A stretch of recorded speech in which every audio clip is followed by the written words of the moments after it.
Hey everyone, welcome to the Drone Responders conversation with the FAA's Mike O'Shea and the rest of the team.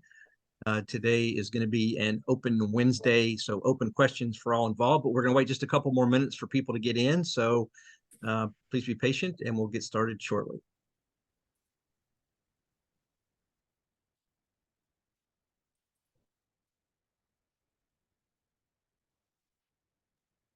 So we have about 825 people that are now registered for these webinars total. So it's grown dramatically, and now we have them up on the Drone Responders YouTube channel. So usually a day or so after we have it uploaded, so people can go back and refer to all.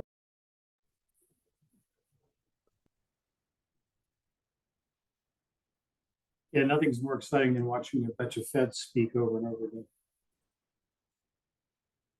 We're probably eligible for like an Emmy or something. What's the deal, Carrie? What can we submit ourselves for? Depends. If something exciting happens, we might be up for an Emmy or a Pulitzer, depending on how they write it up afterwards. Or unemployment. It's more likely. And there's that. Thank you, John, for just bringing, That's what I'm here for. Down. Bring everybody down.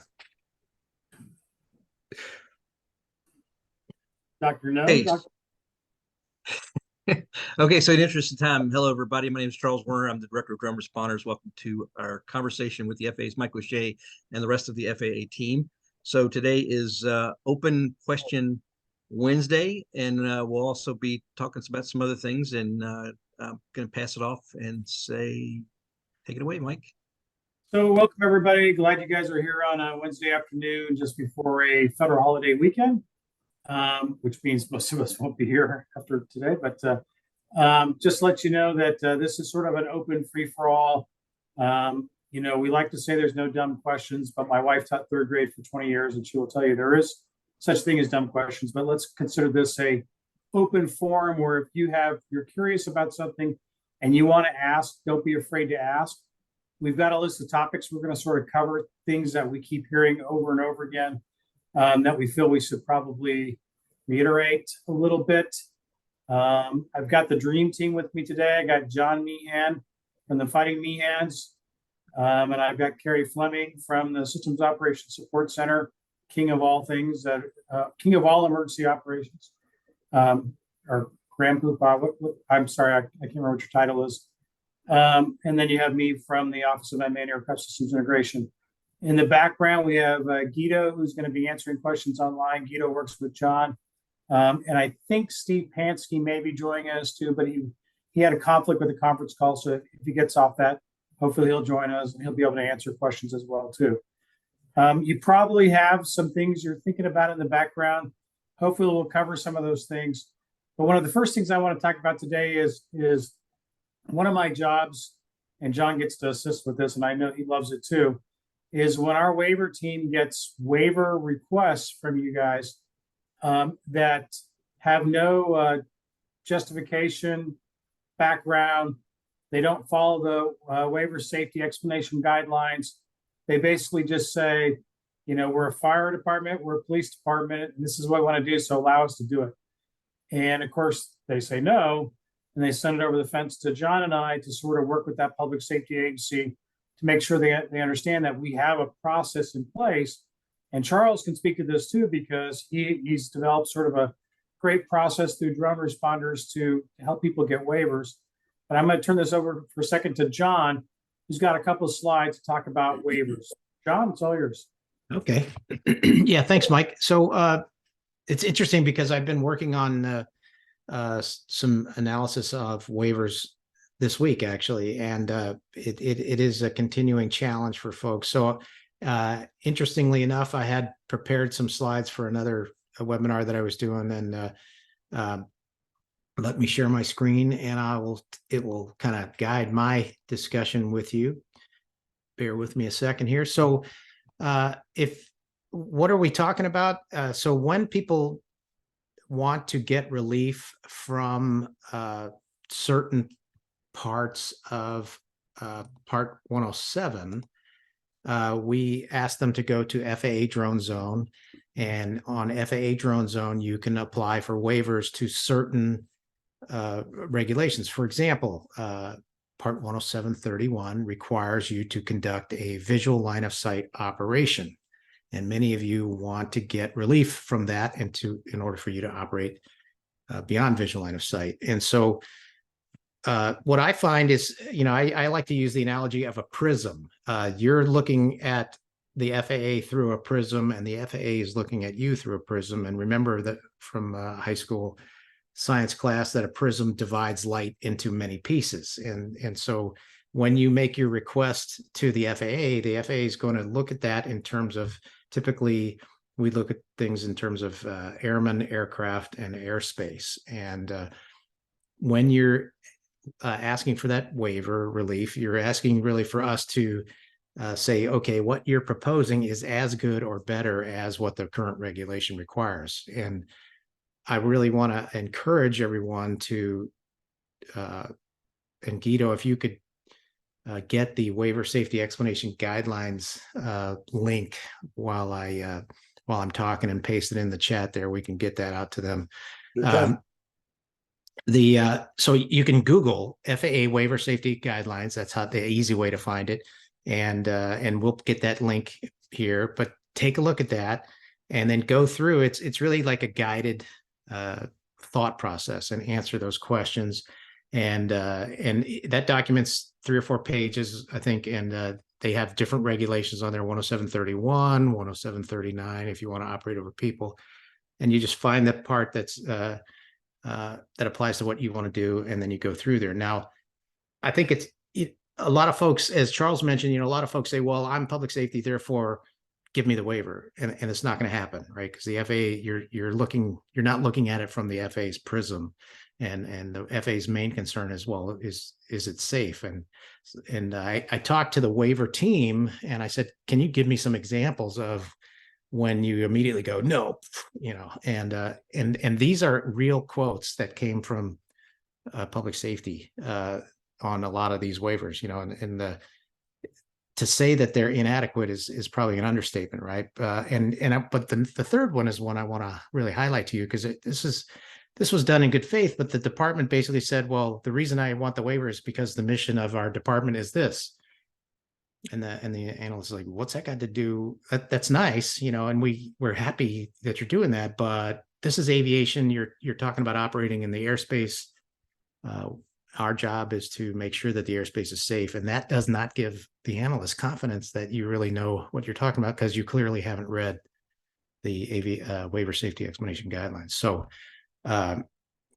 anyway, Mike, does that suffice for kicking it off?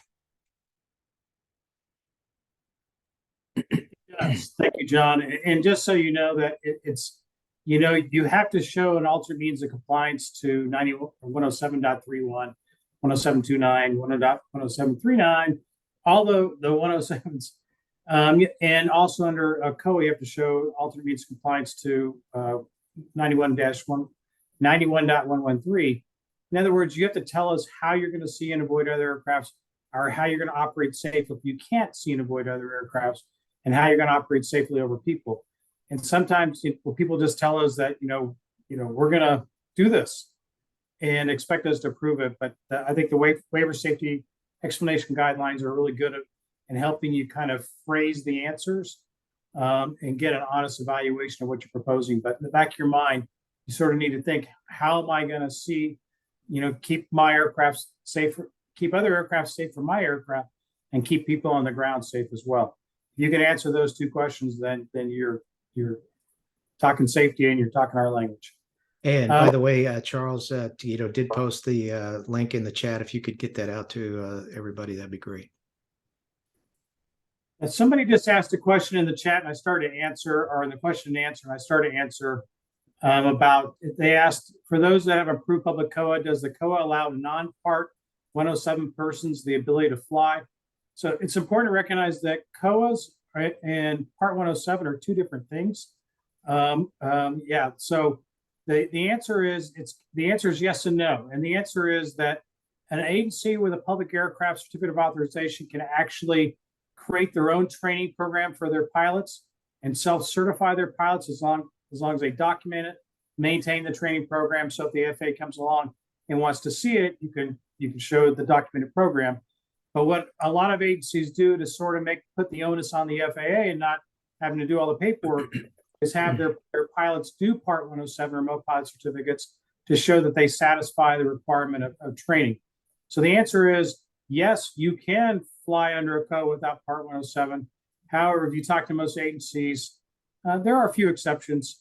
Most agencies have their pilots take the remote pilot certificate test, maintain that remote pilot certificate in order to show compliance with training under a public aircraft code. Go ahead, John. Yeah, so the question also tells me that they might not understand that when you fly as a public aircraft, you're flying under Title 49 USC Part 91. When you're flying under Part 107, you're flying under 14 CFR. What am I thinking of 49? That's a whole different. So when you fly as a public aircraft, you're flying under 14 CFR Part 91. When you fly as Part 107, you're flying as a civil aircraft under 14 CFR Part 107. Two different pilot certification requirements completely. So really to go back is when you're flying under COA, can a person who's not Part 107 certificated fly? The answer is yes, because the agency, the responsible person of the COA holder is self-certifying to the FAA that my pilots are trained as well or better than what the FAA requires. And it doesn't mean there's no certification. It means that you're telling the FAA you've certified them and you're on the hook for them. So hopefully that also clarifies it a bit. Two different operations. That's the key thing. Yeah, 91, 107. And you have to decide which one of those sets of rules you're going to fly under. If you're flying under both at each mission, you can change it during the mission, but you have to start over again. And I think the other thing that's important is the reason we as drone responders recommend, and many agencies are doing the Part 107, is it's a really good backstop for liability. It immediately shows that you understand the national airspace, the rules and regulations. Whereas if you self-certify, you're going to have to prove that you're covering that minimum to go forward. Right. Yeah, Get a question here on any updates on obstruction shielding too. Just want to let you know that, Mike. Yep, I got that post up here. But so whoever asked the question about beyond visual line of sight obstruction shielding, that's a Part 107 operation. And basically what you're requesting is you're saying that I want to fly out to whatever your equipment can technically support. And you're not going to fly a higher altitude, a hard ceiling of 400 feet. And you're going to stay within 50 feet of any obstruction. And that could be the ground or water or a building or trees. We do have waivers up to 200 feet if you have a justified reason for flying higher than 50 feet above an obstruction.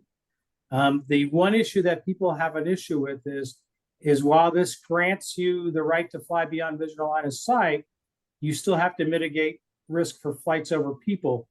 And so often we get a lot of these requests, but there's no mitigation for flights over people. So a mitigation would be like if you're the Border Patrol, for example, and you're flying very rural parts of the border where there are not supposed to be any people legally, then that might be a mitigation to flights over people. Or if you're flying linear infrastructure inspections, power lines, pipelines in the middle of nowhere, that's a pretty good mitigation to show that you're not flying over people. But if you're operating in an urban environment, you're going to be very hard pressed to show us how you're going to mitigate that risk to flights over people, unless you have an aircraft that meets Category 1, Category 2, Category 3, or Category 4. And those are aircraft that are there, and they must have remote ID to qualify. But Category 1 is an aircraft less than 0.55 pounds. So the kinetic energy has been determined not to be of significant impact to cause death or harm to people on the ground. And Category 2 and 3 are aircraft that have a kinetic energy of higher and higher. I'm not going to get into great details on that, but basically it says that, you know, the FAA has created what we call a means of compliance to show us that, you know, your aircraft is safe to fly in certain aspects. And then the manufacturer submits a declaration of compliance to us, which allows them to get certified by our aircraft certification branch. And then basically they go on a list saying that that aircraft qualifies for category 2 or category 3. And that would allow flights based on those categories, limited flights over people and limited flights over moving vehicles, depending on the category. Category 4 is a full certification of the aircraft. And right now there's very few aircraft that meet categories 2 or 3 or 4. So eventually what will happen is that will be the mitigation, is you'll buy an aircraft that actually meets category, 1, 2, or 3, or 4. And then that's your mitigation, that you're operating an aircraft that has already been essentially certified by the FAA to be safe to operate over people. It's also important to note that any aircraft, if you're looking at aircraft that weighs less than 0.55 pounds, and you're thinking that's the aircraft I'll use to fly out, as my mitigation for flights over people, remember that it has to have prop guards or something that stops that prop from lacerating the human skin. And it can't be that you take your drone and you stick your finger in the prop when it's running and go, ouch, look, it didn't cut me. You have to look at the worst case example is that drone flying at 35 miles per hour in Mike O'Shea's face. Will it cut Mike O'Shea's face? More than likely. So you have to take into factor what the weight of prop guards to an aircraft or shrouded props add to the weight of that aircraft if it puts it over 0.55 pounds. So anyway, obstruction shielding, we are issuing obstruction shielding waivers. It's been very successful so far. We have a mix of public safety and industry that are using it. It is a 107 operation. We've had people requesting to operate beyond visual line of sight obstruction shielding in a COA, and that's not currently in a COA, so as of yet. But so you can't do it yet. But you have to basically tell us how you're going to operate that aircraft safely based on the guidelines for beyond visual line of sight obstruction shielding. And then again, you have to provide us for the mitigation for flights over people. And I think Christopher Doherty told us the big problem was people weren't addressing those in their CONOPS of how this is going to be addressed in the operation, which is why they were denied. The other thing is there hasn't been a lot of changes since they've come out. I think I think part of the question was any updates to it. And I think nothing's changed dramatically, I think, recently. Yeah, we essentially have 4 ways you can operate beyond visual line of sight. That's beyond visual line of sight obstruction shielding, tactical beyond visual line of sight, drone as a first responder, which is sort of the genesis, and that's the Chula Vista model. And then we now have sort of drone as a first responder 2.0, which is not having the person on the roof, which is sort of the parallel Texas model, which is using what we call an associated element of safety, where it's a technology that provides safety. In their case, they're using a camera system that looks out in 360 degrees and can see items as small as a bird to allow them to deconflict from that traffic without having a person on the roof. And I think we're going to see more technologies. We've talked to companies just recently, a couple of weeks ago, Carrie and I did, that we're talking about use small radar systems that can be mounted on water towers, top of buildings, poles, and in some cases can be actually mounted on the drone themselves. So I think the future is coming. And for a lot of people, it's not coming fast enough. And I get that, but it's coming. Yeah, I see a question about nonprofit in Georgia flying under Part 107. Can I get a tactical beyond visual line of sight since I'm not part of a COA? So I'll let you start, Mike, and then I'll follow up with that one.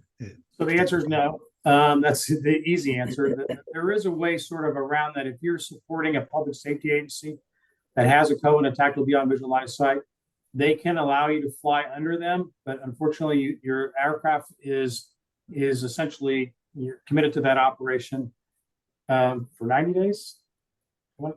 Yeah, 90 minimum. Yeah, so I just, to me, tactical obstruction, it's beyond visual line of sight. I'm a simple person, right? So my recommendation to the nonprofit SAR folks you're going to be operating under Part 107. And so what you would want to do is there's really, I think, 2 options for you that are viable. One is to apply for a waiver to Part 107.31, and you would go to FAA drone zone, and you would also look at the waiver safety explanation guidelines, and you would develop your CONOPS and your case. And then the other is to talk to, the gentleman in the Hollywood Square below me, Carrie Fleming, and if it's a bona fide emergency, and Carrie can talk about the special governmental interest process, I would think. Well, thank you for that segue, John. So you have COAs, you have Part 91, you have Part 107, and you normally submit through the drone zone. You get your COA. It goes to Dr. No, aka John Meehan. He tells you to fix it. You send it back. But then you have a situation where there's an emergency and you need to fly above grid altitudes, or you need to fly in restricted airspace or prohibited airspace for that matter. The process for that, if you don't already know, I think a lot of you do, is that you come to the SOSC 24/7, 365 days a year, and we always answer the phone, and we will always work with you to try to get to yes. I'm not saying we're Dr. Yes. There are times where we'll have to tell you we can't approve it right now. We just had one of those. I guess there's some planned protest out in Seattle, and I don't know if anybody from the Seattle area is on this call, but there's planned protests in and around Boeing Field, and we had a request to start flying operations within the airport proper, in the footprint of the airport, to do basically surveillance flights before there's a protest. And the problem with that, if it's not, if it doesn't hit you right away, is the fact that Boeing Field is very busy. They have a lot of operations in and out of there. And if we were to just grant a drone operator, even though it's law enforcement, to just fly around that airport, there could be instances where there is a problem with manned aviation, right?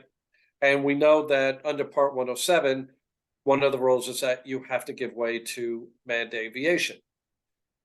So it created a problem. Excuse me. It created a problem in that it wasn't a real-time emergency right now. It was most likely going to be an emergency coming up. So it was one of those situations that we have the request, we have made the initial coordinations, and if something happens, we can get them airborne within moments, really, 2-3 minutes, because we'll just call air traffic and say, we already talked to you earlier, and they want to operate in this part of the airport. And what's distinct about that is at that point, we'll know exactly where they're going to be flying, where the flight operation is going to take place, because we'll know exactly where the protest is going to be. And it's not going to have an adverse impact to the airport operations or to flights in and out. So, Carrie, if you would you just tell people briefly, how can they be best prepared when they call the SOSC? What kind of things do you need to know? Well, especially in the middle of the night, if you're calling us and you're on your way to a situation, an event, and you need immediate authorization, we need an address, we need a phone number to call back, and we need, just the basic information. Because we're not going to bog you down with asking you to fill out a form, send it to us, or ask you all the questions on a form. We could get you airborne and then worry about the written authorization later on. But the big thing is, where's the location? Because we have to determine who we're coordinating with in air traffic. We have to find out if there's further mitigations that are needed. So where are you going? What altitude? Do you need tactical BVLOS with that? We can waive pretty much any regulation except flights over people under a standard SGI with for Part 107. But our main concern is getting you airborne as quickly as possible if there's an emergency. If you have time, there's a form that you could get online. It's posted on the FAA website, and you could fill out the form. It's a PDF. It should be a fillable form. You just fill in the information, send it to us. And that's if you have a couple of hours. If you're going to go to a search warrant or an arrest warrant at a particular location and you have some time and you're planning this out, fill it out, send it to us. What I do ask everybody on this call is that you have to be wary of wording. And what I mean by that is when you articulate your need, if it doesn't seem like it's an emergency to my team, they're probably going to delay you. They're probably going to tell you, come back when it is an emergency. And in case in point, we had a call a couple of months ago. There was the first responder law enforcement said that they needed to do some surveillance over a church in California. And right away that's not an emergency, right? That is a routine mission, something of that nature, that if you had a COA, it would be under your jurisdictional COA that you're allowed to do routine missions. But for an SGI, there's a higher level of scrutiny, higher level of expectation that these are only being used for emergencies. Well, it actually wasn't a surveillance. There was an ongoing terrorism event that they were coordinating the ground team through the drone above. They were going to use that to coordinate and make sure that the officers weren't going into harm's way. And when I talked to the law enforcement personnel, I explained to them, if you come to us and say you're doing surveillance, you're going to be delayed. You come to us and say, this is an ongoing operation, and we're moving now to this location with officers, armed officers going in, SWAT team, because there is a terrorism nexus that we're dealing with. That's an easy yes. Of course, we're going to approve that right away. So articulate exactly what you need, what's going on. Don't ask us to violate any federal regulation. We will do our best to assist you in what you need to tell us. And I'm not saying that we're going to tell you how to tell us to get around certain regulations, but be very clear in what your flight operation is when you call or you put it in an email, you put it in on the form. If it's a real emergency, you have to tell us it's a real emergency and why you need approval right now. I hope I answered your question, Charles. Yeah, I think you should also point out, Kerry, that whatever telephone number you give the Systems Operations Support Center, it should be a good number that you're able to answer even if you're in the field, because sometimes events pop up and they need to reach out to you to either ground you while a VIP flight goes over or something. And there have been cases where they've tried to reach back to the public safety and they're busy in the field and they're unable to answer the telephone number, which has created some issues. So if you're not able to answer the phone, you should give a telephone number to somebody, to your dispatch or somebody who can answer the phone if you're not available, in case the Systems Operations Support Center needs to get back in hold with you to discuss what's going on. I also recommend having the SGI form pre-filled out as much as you can and have a copy of that with your dispatcher, because sometimes they can help you. You might be dealing with a situation and there's basically different parts of that form from what I recall. And you could certainly have the top part, filled out. Absolutely. And just know that everybody that works in that System Operations Support Center has over a decade experience in air traffic operations procedures, but specifically for you folks is airspace. And they also have the highest level of clearance in the government. So there's nothing that you could come to us and tell us on a normal law enforcement operation that we don't need to know, or actually that we do need to know. And I bring that up because a couple of years ago, I had a conversation with the FBI in Florida, and they did not want to share with me what the operation was, what their mission was for this particular event. And I actually had to explain to them who I was and what level clearance I had. And they were FBI, so they understood some of the the terminology. And they said, nobody ever told us this before. So at least everybody on this call know that if you talk to any of my folks, if they have the highest level of clearance, if you tell them something about your operation, it's not going to leave that conversation ever. That we keep that close to vest. We don't even share a lot of the details with air traffic. We just tell them what they need to know. You need to fly in this location at this altitude for whatever period of time because it's an ongoing law enforcement event. I think also it's a good opportunity to reinforce the concept of only ask for the altitude you really need. The lower you go, the easier it is for carries folks to say yes, right? Well, So that with as we talk to air traffic, if you ask it for 1,000 feet and you're half mile off the approach end runway at LAX, that's going to be difficult. And we've had situations where there was an ongoing law enforcement event, and it was off the approach end of a runway, and we've gotten people up there, but you have to be able to, like John said, give us the lowest altitude that you need for your operation, not that you want, because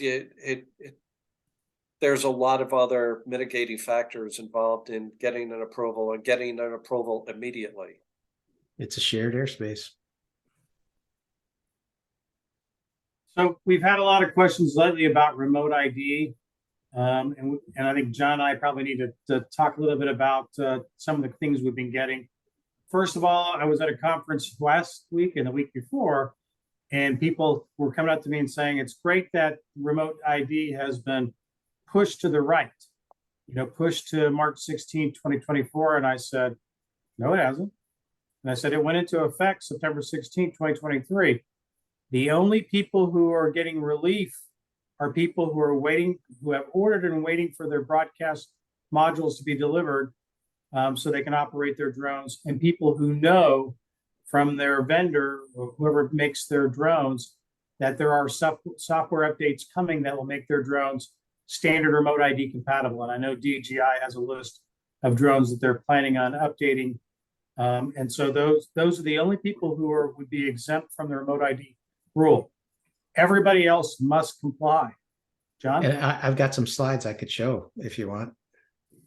Yes, Okay. please. All right, give me a second here. Yeah, so this is obviously a tough subject for a lot of folks, right? And let me go from the current slide here, make it bigger here. So as Mike said, everybody's asking, well, like, what's the latest? What's the latest? And what the latest is that we announced a policy of discretionary enforcement, not a postponement, but discretionary enforcement. And this is where you can find this published in the Federal Register, and I'll put the link in there. And it's basically a 5-page document. I recommend the Reader's Digest. It's go right to the last page where it talks about the summary, and that's where you'll see it. And what that, so here's the answer to that question, right? Has it been postponed? The answer is no, it has not been postponed. Now, I think we confused a lot of folks out there. Sorry for that. We're trying to help people understand. We're going to be a lot more lenient and tolerant, I think is probably a better way to say it. If you're trying to comply, that we're going to take that into consideration. I think the important thing, there's a couple of important messages, particularly for you on this webinar as mostly public safety. If you are able to comply today, you need to comply today. And part of that compliance is that you have updated your registration in FAA Drone Zone with your remote ID serial number. So if you have it, you need to do that for us, please. And then if you can't comply today, the expectation is that you will comply as soon as you can. A lot of you are having conversations with manufacturers and looking at purchasing manufacturing equipment. And we just want you to be aware that they were required a year ago to design or produce drones for everybody except the United States government, essentially. There's a couple other very small exceptions, but for those of you on this webinar, if you're going to buy a drone today, those manufacturers were required to have those drones equipped with standard remote ID a year ago, and you can find them. You can find that on the FAA DOC list. But another question we get a lot is, can it be turned off? And I think a lot of folks are still confused about this. This is not like ADS-B out, okay? Automated dependent surveillance broadcast, I think I got it right this time. It is not like that. Where a lot of you who are used to operating with helicopters or fixed wing, you could turn it off. You're not able to turn off remote ID. So, if you please try to get that out of your head. If it can be turned off, that means it's not compliant in effect. So, and it should be transmitting as soon as you power it up. And just want to point out to you that remote ID, the rule in subpart B, which applies to operators, does require you to verify that it's working before takeoff. Now, I know there's a lot of challenges out there, and that's one of the reasons why we announced our policy of discretionary enforcement, because we know there's still a lot of things that have to be worked out about it. Now, this leads right into the next question we get from public safety was, oh, okay, well, how do I get out of this? Right. And as Mike mentioned, it applies to you. It applies to the federal people as well. The only people it doesn't apply to are the Department of Defense and some research and aeronautical research and purposes, that sort of thing. So, but for the vast majority of folks, it technically does apply to you. So now, to get relief from that, if you're in law enforcement and you have security sensitive missions, this is where you would go to get relief from that. And if you're a drone light show person, or you're doing aerial surveys, or you're doing search and rescue, and you're working down there, I don't know. There's a lot of reasons why people want to get out of it. The inclination is no. But relief has been given to some for certain operations, and I think, yeah. So subpart B typically applies to operators. So if you're a drone pilot, you need to look at Part 89, subpart B. If you're a designer or producer of a drone, you need to look at subpart F. And I think, yeah, so here's another one that a lot of people are building custom drones for non-recreation or non-education purposes. I have some news that you might not like. Home built, what is a home built? Well, there is a definition in 89.1 about what is a home built. There's the definition. A home built is a drone that's designed or built solely for education or recreational purposes. So if it's designed or built for any purpose other than that, it does not meet the definition of home built, which means if you're a manufacturer of a drone, then you got to get your drone remote ID. You got to go through the means of compliance testing and submit your declaration of compliance, et cetera, et cetera. So I think that's all I got there. So hopefully that helps clarify things, and I'm sure it's not very popular, but So Jeff Pritchard, you asked some pretty good questions. You said some of them don't broadcast very far, depending on the device that you're receiving it with, or whether it's an Apple product or an Android product. And we have heard that. We've seen demonstrations where iOS does not pick up very well, where Android devices do.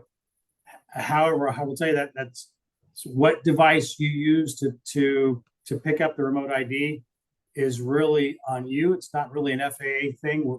We basically set requirements that they have to broadcast out a certain distance, and we didn't really say what device had to pick them up. And then the second thing you talked about is, putting on a broadcast module could negate the defense blue program. And again, that's not an FAA thing, and that's, you know, we're not involved with that, and we haven't been involved with that.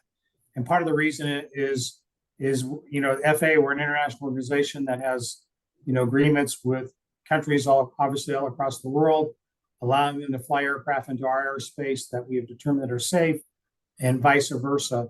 So we don't really get into the particulars about, you know, who can fly and who can't fly. That's more of a security issue that other agencies are looking at. That's not really us. You know, we could certainly work with the defense innovation folks, but the issue is that the blue list that they create is for them specifically. It's not created for public safety. It's created for DoD users. And we've been told by those folks already that you could have a product that's all American built, but if it's not specifically of interest to the DoD, it might not make the blue list because it's not what they're looking for. And they're testing these for them. So it's really, and I was, as you know, DoD, it doesn't have to meet the remote ID requirement. So it's really not something that, there's not a nexus there yet, but I understand. Yeah, and a couple of things I wanted to follow up on. So I've had some recent conversations about the you know, what sort of wattage are they required, and looking at the regulation, it's interesting. It says it doesn't prescribe a minimum wattage or a minimum distance that the signal goes. What it says is that the manufacturer has to maximize the range that's still compliant with the FCC. I think it's Title 15. I believe. So that's kind of interesting. And so the FAA was not prescriptive on what the minimum transmission distance was, or the minimum distance that you could receive it. And to come back to Mike's point, you know, what's interesting about the blue list, even for the US government, is that under the Part 89 rule, that if a manufacturer is producing a drone for the US government, it doesn't have to have remote ID.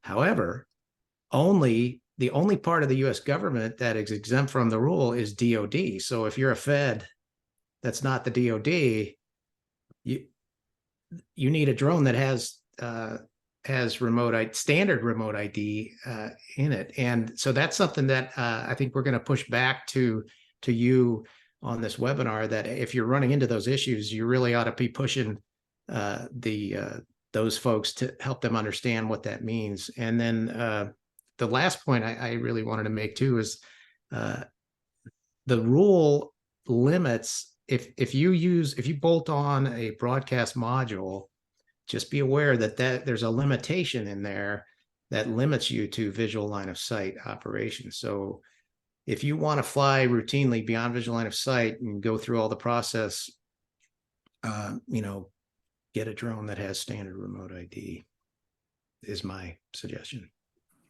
When we did the initial testing of remote ID, the basic minimum performance standard was if you see the drone, you should be able to ID the drone. We didn't look at distances that were greater than, you know, what the human eye could see. You know, you just reminded me too, Mike, that strip it all away, right? What is this whole thing about? And I keep coming back to, remember what one of the original goals of remote ID was. And I particularly for this audience, I think it's good to kind of circle back to that, right? That remote identification of drones, it was part in the initial goal is to allow local security forces to identify the operator of a drone they're worried about now, not, you know, sending a report to the FAA like, hey, we detected 47 drones in their airspace. It's not gonna really get us any, it's not gonna result in any action.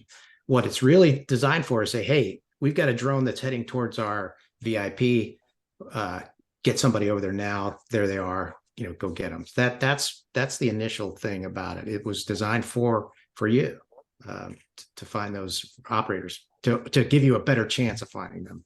Yeah, and Jeff, I'll just say that drone responders will take up that issue, and we'll reach out to DIU to have some conversations about that. So yeah, because this is a big issue, Charles. I see, you know, that people are being pushed to buy this blue list. Well, the blue list doesn't quite fit for doesn't fill all the requirements for everybody. That's right. Yeah. It wasn't designed for public safety. I know that right now that AUVSI is working on the green list, which is going to be sort of the same type of thing. But it will it'll evaluate a lot more drones that are accessible to everyone, just not what DoD is interested in. Yeah, and the great question comes in from Michael Thompson. You know, the blue list. The blue list is not an FAA thing, as Mike O'Shea had said earlier, right? This blue list thing isn't FAA. That's coming from other people who then say, "Oh, I'm going to make that a requirement in my purchasing." Well, you know, that's not the FAA. And to clarify even further, the blue UAS was never designed for anyone outside of the federal government, and specifically more focused on DoD. It's a DoD security requirement. It seems to have taken on a life of its own. Yeah, and what's happened is it's now being legislated in some state legislatures, Florida being one of the first, with a very detrimental law that came in place with a year to replace the equipment. And if you're going with blue, as you said, it's got to have the remote ID if you're an operator that's not the DoD. So, Right. But I will reach out to have a discussion on that Yeah, issue. I suspect they don't quite understand that. You know. I think the DIU stuff preceded remote ID. Yeah, that's right. So it's kind of a. I mean, the purchasing, the people who are putting that purchasing requirement, they're the ones who I don't think quite understand the whole. Well, they didn't have any understanding about the blue US period. Yeah. I see a good question from Todd. You want me to take that one? Okay, so Todd's got a question about can you use FAA drone zone for COAs? So you know, COAs, what does COA mean, right? COA, it stands for Certificate of Waiver / Authorization, and we shorten it. We give an abbreviation. We call it a COA. So I always like to say, well, can you be a little more specific? So I think when people talk about COAs, they're typically telling us on this panel here, we're pretty much assuming that you mean your Part 91 public aircraft operation, seeking a certificate of authorization to operate as a public aircraft. And yes, your premise is correct. You don't get a COA for public aircraft operations through FAA Drone Zone. You get that through the CAPS program, the COA Online Application Processing System. And I would reach out to Steve Pansky and Mike O'Shea for assistance on that. And I think the reason that's being asked is because Steve had mentioned that they thought they were going to be moving the COA process into the drone zone. It is in the plan. It is the plan. It'll be there, but it's still a separate thing. So you're making a separate request, you know, 2 different requests from the FAA. And it might look differently on the outside, but it could be resident there. But if you need a COA, you go through that CAP system with Steve and Mike.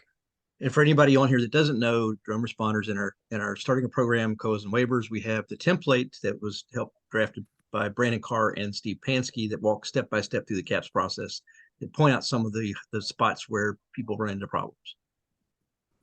And you know, the CAPS process can take a while. So Todd, if it's been a while, then you might want to reach out to the support UAS help at faa.gov and see if they can give you a status. But I would plan on 120 days, just you know, for planning purposes. And if you have your Part 107, you can go fly right now using Lance. And if you have an emergency and you can't follow all the rules, then you call the SOSC. Another reason to have it. Todd, if you want me to weigh in, you can send an email to me, charles@droneresponders.org, and I'll push on the button. I sent him Steve Pansky's email address. It usually takes, if you're getting a normal COA, you know, your blanket Class G COA, it normally takes 5 to 10 business days. So if it's taken you more than 2 or 3 weeks, then you probably need to let us know. Yeah, there's something's not right. Ask for a complex operation in there or a jurisdictional COA, you know, specific in controlled airspace or something, it's going to take longer to process. And if you ask for a huge area, remember, they're going to have to reach out to every air traffic control facility in that area. So some people, I remember in the early days, people said, I want to get the whole United States. It's like, okay, well, there's 500 airports that are going to weigh in on that, you know, so. And while you're waiting, if you need to do flight operations right now, come to the SOSC, where we'll leave the light on for you. And have your Part 107 certificate when you do that. at least something. But and the other thing I want to ask Carrie real quick. So we've had a lot of discussions about TFRs, both in these webinars and at conferences. Can you talk a little bit about TFRs and what are some of why they get issued, why they don't get issued, and what are some of the nuances that people need to know about operating with a TFR?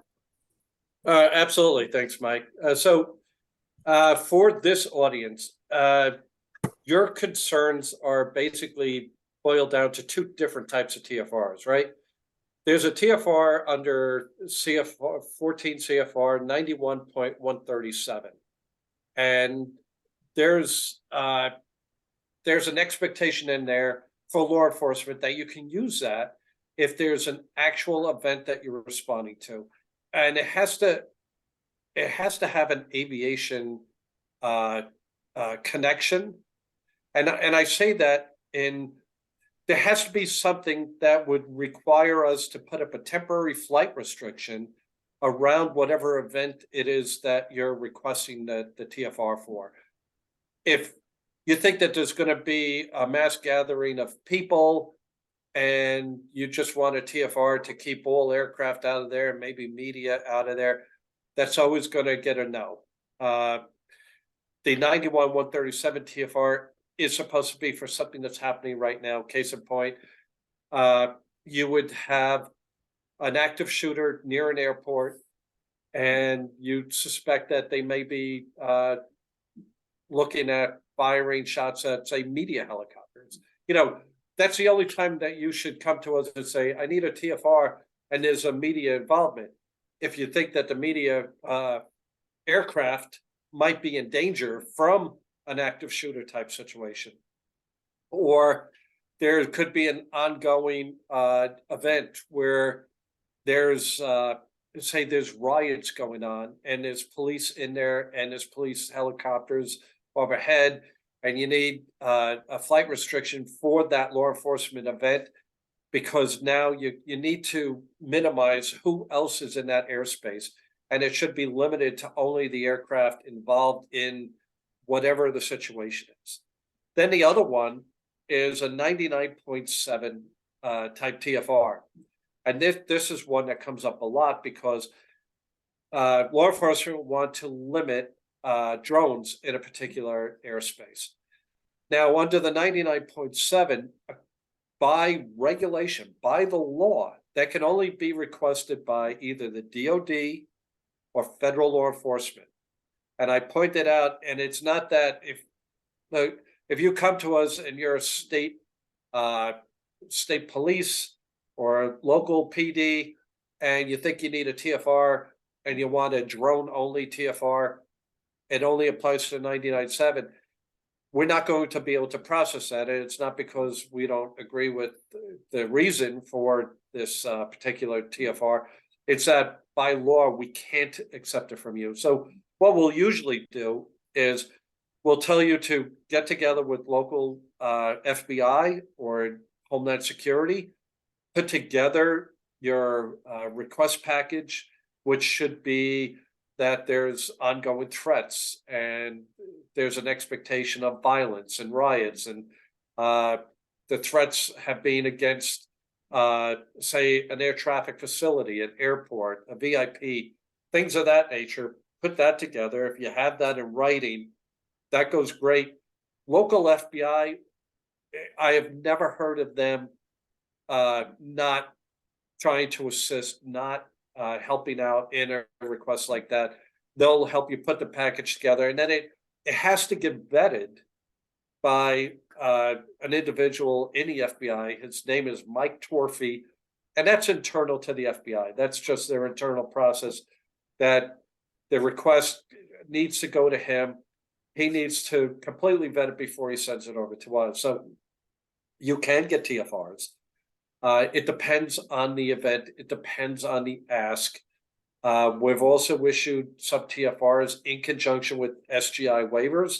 And I bring that up because if you come to us and you ask for an SGI waiver with BB loss, we are going to put up a TFR, but that only applies to you. You cannot have other entities flying in that airspace in support of you. They would actually have to get SGIs for themselves to fly in that airspace as well. And segueing into the bigger TFR picture. So if you request a 997 and it gets published and issued, or 91-137, to fly a drone in that airspace, you will need an SGI waiver. And I know I've heard some complaints about that, hey, Atlanta PD, I asked for this TFR, it's my TFR, right? So I could fly all my aircraft in there, and that's incorrect. You could fly conventional aircraft because you're going to be squawking and talking to air traffic, so they know exactly where you are. But if you don't get an SGI waiver from us and we don't coordinate that with air traffic, there could be potential conflicts between manned and unmanned aircraft in that airspace. So you have to get an SGI, and we will, of course, we're going to process it as fast as we can so as to not delay those flights in there. But that's all part of the process of getting a TFR, flying in the TFR, conventional aircraft, unconventional aircraft. We're like a one-stop shop that you could come to us, and we're going to do it as long as we can. But again, it's what's the request for? Make sure that it's articulated properly. Gary, I think it's a good opportunity too. Can you also talk about like some of the situations where a TFR, let's say a fire, a district fire has a wildland firefighting, and they get a TFR issued. There seems to be a misunderstanding of, well, who can give permission to fly in there? Can you talk a little bit about that? That can only be the FAA. All the airspace is owned by the FAA in the sense that we are responsible for the airspace, for the safety of the airspace, right? So even if it's a wildfire TFR and it came from United States Forest Service or DOI, we have to know who's flying in that airspace at all times. And it's just like I said with law enforcement, just because it's a TFR that you originally requested for a particular reason that was approved, we still have to know who's in there, and we're the only entity that can approve aircraft to fly in that airspace. Now, with some conventional aircraft, they may be working with the Department of Interior or Bureau of Land Management, and they may be coordinating flights in and out. Drones are a little bit different. I know that there's a feeling that if it's wildfire, no one's going to be in there anyway, but everybody has a right to be in there if they have a proper reason. So but I think the message is even if you convinced the FAA to issue a TFR, you just can't go fly without correct. The FAA saying, okay, yes, even though you're the point of contact and you're the person who got us to issue it, you'd still need to get permission. Absolutely. It's restricted airspace. It's restricted to everybody, and only people with proper authorization can go in there, and only the FAA can give that proper authorization.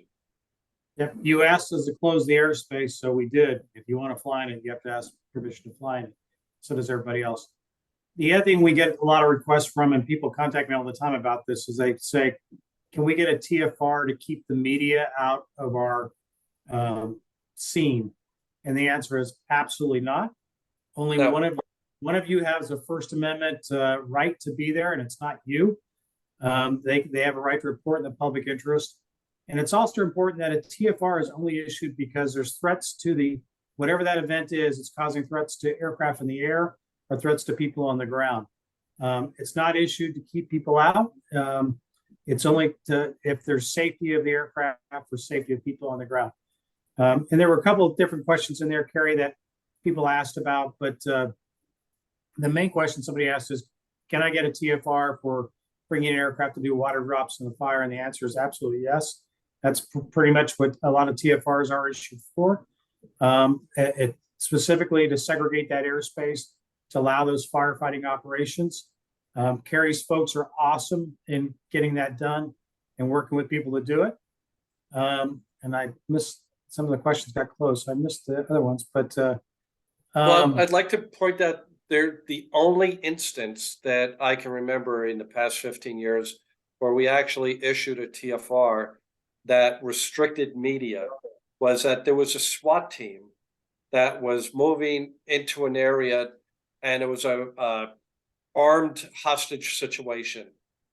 And the media was actually broadcasting the location, but as they're showing the building, they were showing the SWAT teams moving into place. So the law enforcement requested that we put up a TFR that would push them out because officer safety was now involved. And it was the only time that I can remember in the 15 years that that was actually granted. And we did explain to the media what was happening, that, look, there's a strong indication that the person that's holding the hostages is watching the news right now. And if you show this person that the SWAT team is moving, it's putting the hostages in danger, it's putting the police officers in danger. And I will say, just so you know, there are some remedies under state law that if there is an interference with incident operations, not just restricting people away, you can stop them from flying. So there are some things that are delayed, but you need to look to see if your state law actually covers that. We also have a question here. We already have a public COA and we're looking to get an FRB loss waiver, otherwise known as DFR, to conduct DFR operations. We submitted application August 2nd.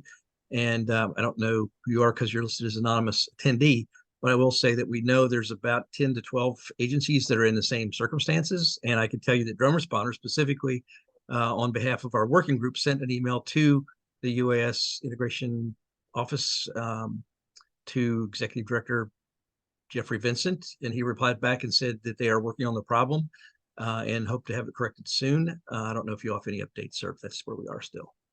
yeah, Carrie and I attended a meeting yesterday talking about this issue specifically.